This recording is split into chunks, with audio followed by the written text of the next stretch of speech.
lessons in meditation are being introduced to primary schools in order to prevent dysfunctional behaviour in later life. So-called mindfulness lessons will help children to reflect and look inward. Also, new research has shown that parents who experience career burnout are passing their feelings of disillusionment onto their children, resulting in them losing interest in schoolwork and becoming cynical and stressed. So, is stress becoming something we should keep away from children? And do you think meditation can help? I'm not sure about meditation. That sounds a bit silly, doesn't it? But I do think that kids need help at some point. You know, kids that don't come from very good homes and they don't have parents at home that can help. In fact, the parents don't want them. Their only place they've got, their only salvation is school. And I think then they're going to need help there. And if, you know, if they don't get it at home... I mean, I had a point when I had very bad times with my ex, and Keely was at home with me, obviously, and I remember one terrible row, and this is what brought it home to me, and we were rowing and screaming at each other. It was just awful, awful. And in the end, Keely was only 8, and she went, "Please, stop! Stop, please!" And I went, oh, and I just realised then what I'd done, you know, and that she was taking it all in. And it was so selfish of us to scream and shout at each other in front of an 8-year-old. But because of the stress at home, it never occurred to me what I was doing. Now, that's wrong of me, I know.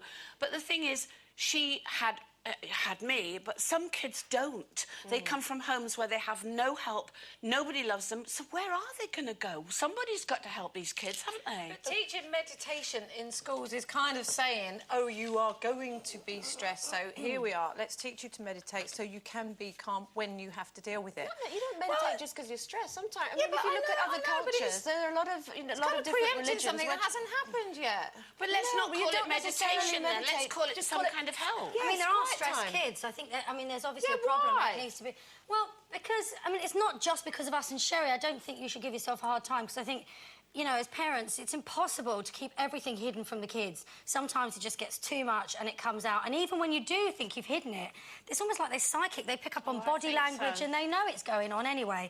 And in some ways, I think, you know, giving a kid the whole truth rather than giving them snippets of information that they go away on their own, worry about, put 2 and 2 together and make 100 is a lot worse. I think meditation's daft because I think, you know, talking is better than chanting. But I do think that there's a place in schools for pastoral care to deal with the problem. That's exactly what I mean. Pastoral care is what should be there. Yeah. I'm sure it is now. And I do need to learn to cope with I think we're getting a little bit distracted with the term meditation. I mean they're saying it's going to be called mindfulness lessons, and I think in old days you called it quiet time. You know, where kids could just sit still for a minute and somebody stop. to talk to. I think that's having somebody to talk to, thing. which they probably haven't got at home. Surely that's what it means, isn't it? They do in schools, though. I mean, in my daughter's class, for years they've had this thing, and I've talked about it on a show called Circle Time, which they do every Friday. Yeah.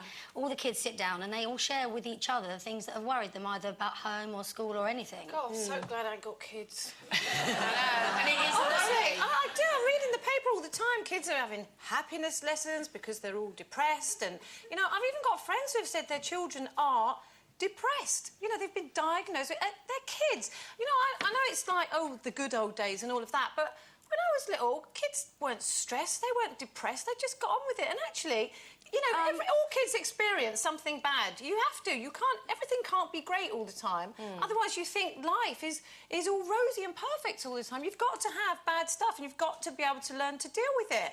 You know, and then, like, going... But how do you learn to deal with it? And also, how can you... Well, I think all that's happening now is we put a name to what deal if with there aren't it. any parents? What if their home is so bad? Where do those but kids they're go? different. It's different, Sherrie. Those are kids who, you know, they are kids who need help. That's and all I'm saying. Socially, they need help. But, you know, you can't go to a school and take every single pupil in the class and assume that they've all got those problems. And if they haven't got them, they might have them one day. So let's give them meditation lessons or whatever they give them. So then you're going to split the school up into kids, and that's going to make the kids that come from really bad homes feel far worse if they're actually segregated into their own...